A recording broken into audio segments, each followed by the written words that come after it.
Assalamualaikum warahmatullahi wabarakatuh. Sahabatku, pernahkah kita bertanya, apa sebenarnya yang membuat kita menjadi kita? Mengapa suara kita berbeda dengan orang lain? Mengapa ada yang berambut hitam, ada yang pirang? Mengapa ada yang tinggi, ada yang pendek, ada yang memiliki bakat luar biasa sejak lahir, sementara yang lain memiliki keunikan tersendiri? Semua itu ternyata tidak hadir secara kebetulan. Jawabannya tersembunyi di dalam sesuatu yang ukurannya begitu kecil, bahkan tak kasat mata, DNA. Di balik tubuh manusia yang tampak sederhana, Allah menyimpan sebuah kitab kehidupan. Kitab ini tidak ditulis dengan tinta dan kertas, melainkan dengan huruf-huruf kimia, adenin, timin, guanin, dan sitosin. 4 huruf yang membentuk miliaran kombinasi, ibarat ayat-ayat yang tertulis dalam mushaf biologis di setiap sel kita. Bayangkan, dalam tubuh kita yang mungil ini, tersimpan informasi setebal ensiklopedia berjilid-jilid yang jika dituliskan bisa mencapai puluhan ribu buku. Dan ajaibnya, seluruh informasi itu cukup dimampatkan dalam inti sel yang ukurannya lebih kecil dari titik tinta pena. Apakah mungkin sebuah sistem yang begitu detail, begitu presisi, dan begitu indah tersusun hanya oleh kebetulan semata? Ataukah ini adalah salah satu kalimat Allah, tanda kekuasaannya yang dititipkan dalam tubuh kita, agar manusia mau berpikir, merenung, dan tunduk kepadanya? Sejak awal, Al-Quran sudah mengingatkan kita, dan di bumi terdapat tanda-tanda bagi orang-orang yang yakin dan juga pada dirimu sendiri. Maka apakah kamu tidak memperhatikan? Surah Az-Zariyat, ayat 20 dan 21.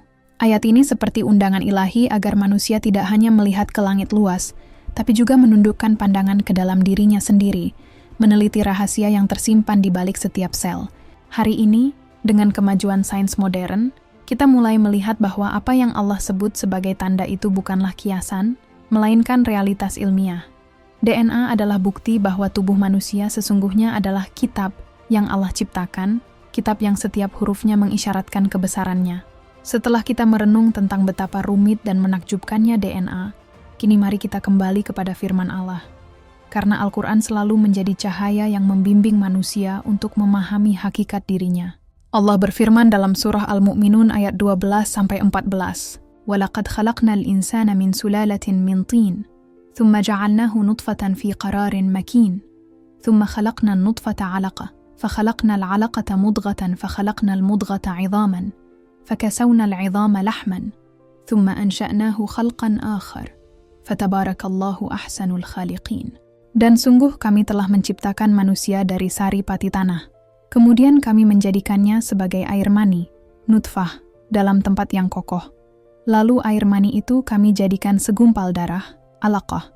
Lalu segumpal darah itu kami jadikan segumpal daging, mudghah. Lalu segumpal daging itu kami jadikan tulang belulang. Lalu tulang belulang itu kami bungkus dengan daging. Kemudian kami menjadikannya makhluk yang lain. Maka Maha Suci Allah, pencipta yang paling baik. Ayat ini menggambarkan proses bertahap penciptaan manusia yang detail. Dari nutfah, alaqah, mudghah, tulang, daging, makhluk sempurna. Tafsir klasik seperti Ibnu Katsir menekankan keajaiban tahapan biologis ini. Sementara dalam tafsir kontemporer, para ulama melihat bahwa ayat ini sejalan dengan embriologi modern. Kini, kita bisa melihat bahwa di balik setiap tahapan itu, ada kode genetik DNA yang menjadi instruksi, agar setiap proses berjalan sesuai waktunya. DNA ibarat kitab perintah yang memberitahu kapan sel membelah, kapan jantung mulai berdetak, kapan tulang terbentuk, hingga kapan wajah mulai terlihat. Allah juga berfirman dalam surah Yasin ayat 12, Inna nahnu nuhyi al-mauta, wa naktubu ma qaddamu wa atharahum. وَكُلَّ شَيْءٍ أَحْصَيْنَاهُ فِي إِمَامٍ مُبِينٍ. Sesungguhnya kamilah yang menghidupkan orang-orang mati, dan kami mencatat apa yang telah mereka kerjakan, dan bekas-bekas yang mereka tinggalkan, dan segala sesuatu kami kumpulkan dalam kitab yang jelas. Sebagian mufassir menafsirkan Imam Mubin sebagai Lauh Mahfuz, kitab induk yang mencatat segala sesuatu. Namun dalam pandangan sebagian ulama kontemporer, ayat ini juga bisa ditadaburi secara ilmiah, bahwa di tubuh manusia pun Allah meletakkan catatan tentang dirinya. Jejak itu ada di dalam DNA yang menyimpan identitas unik setiap insan. DNA adalah bentuk qadar Allah yang kasat mata. Ia menentukan warna mata, sidik jari, bahkan kecenderungan kesehatan seseorang. Ia adalah kalimat Allah yang hidup, karena setiap huruf genetiknya hanya bisa berubah bila Allah menghendaki.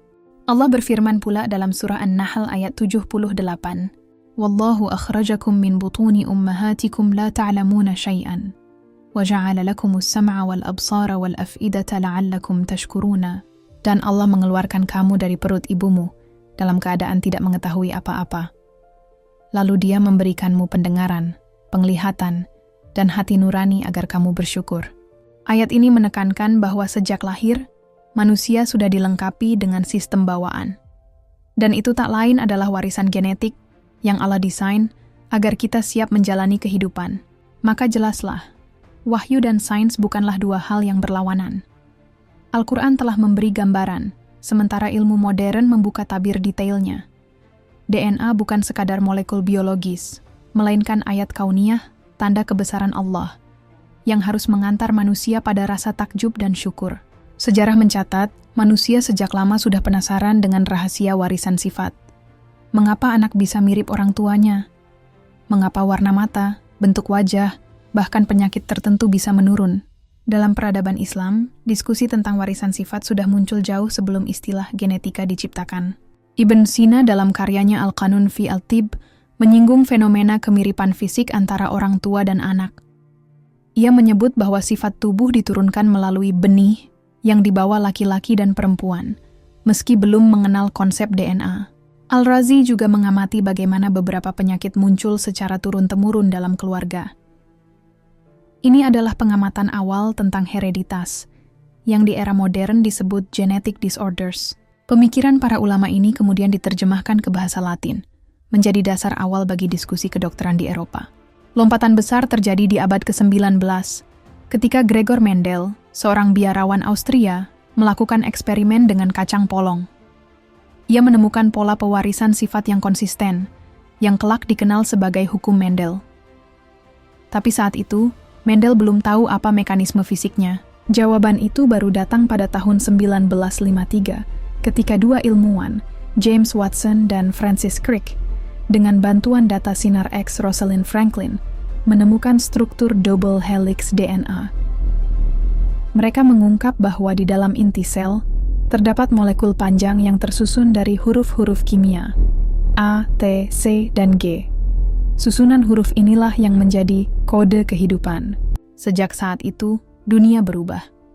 Para ilmuwan menyadari bahwa DNA adalah kitab yang berisi instruksi penciptaan manusia, dari ujung rambut hingga tapak kaki. Memasuki abad ke-21, manusia mulai membaca kitab kehidupan itu secara utuh. Tahun 2003, proyek besar Human Genome Project berhasil memetakan seluruh susunan DNA manusia, sekitar 3 miliar huruf genetik. Dari situ, ilmu pengetahuan menemukan banyak hal. Penyakit kanker sering terkait dengan mutasi gen tertentu. DNA bisa digunakan untuk identifikasi forensik yang akurat. Seolah-olah setiap manusia membawa sidik jari ciptaan Allah di dalam tubuhnya.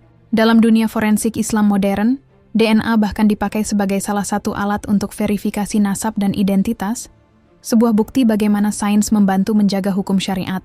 Hari ini, dengan teknologi DNA sequencing, kita bisa mengetahui asal-usul nenek moyang, kecenderungan kesehatan, bahkan bagaimana tubuh merespons obat.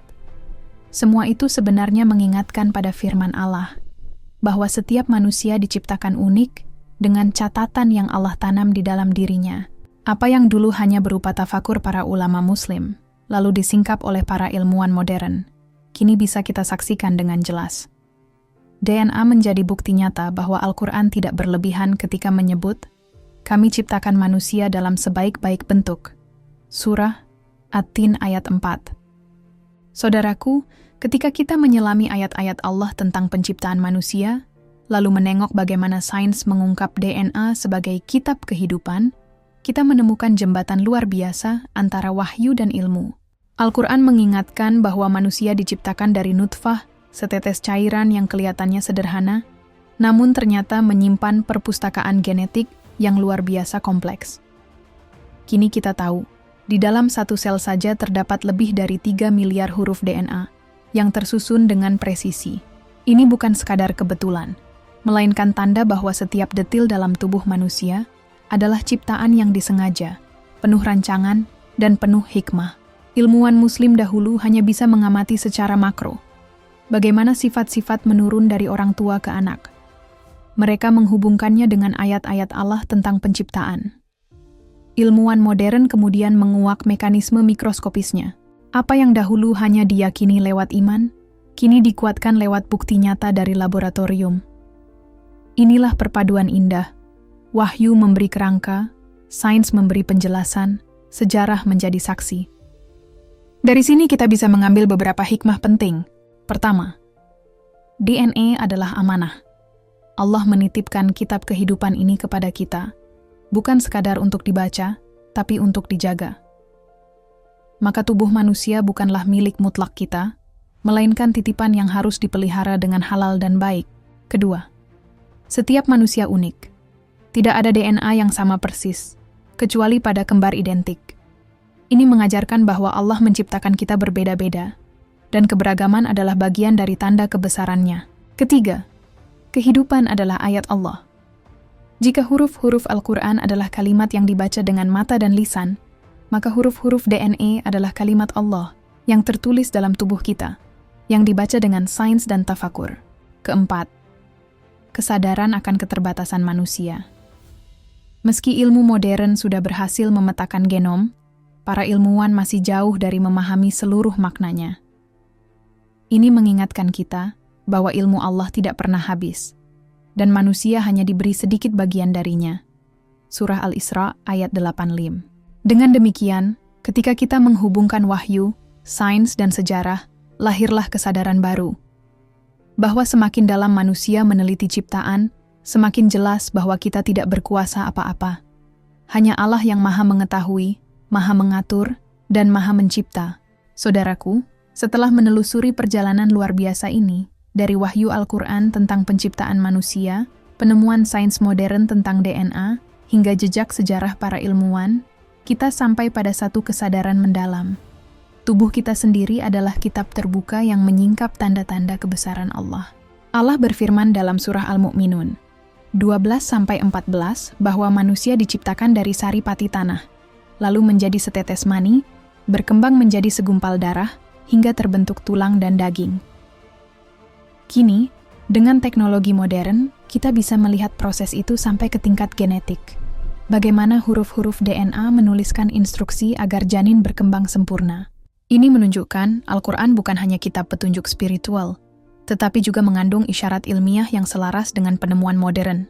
Watson dan Crick menemukan struktur DNA pada tahun 1953.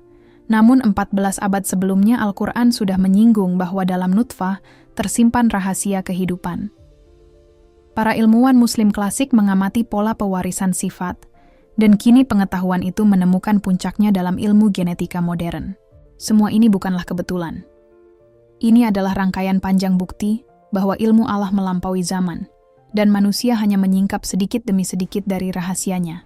Dari sini kita diingatkan bahwa tubuh kita bukan sekadar milik pribadi, melainkan amanah dari Allah. Kita wajib menjaganya dengan makanan halal, gaya hidup sehat, dan menjauhi hal-hal yang merusak.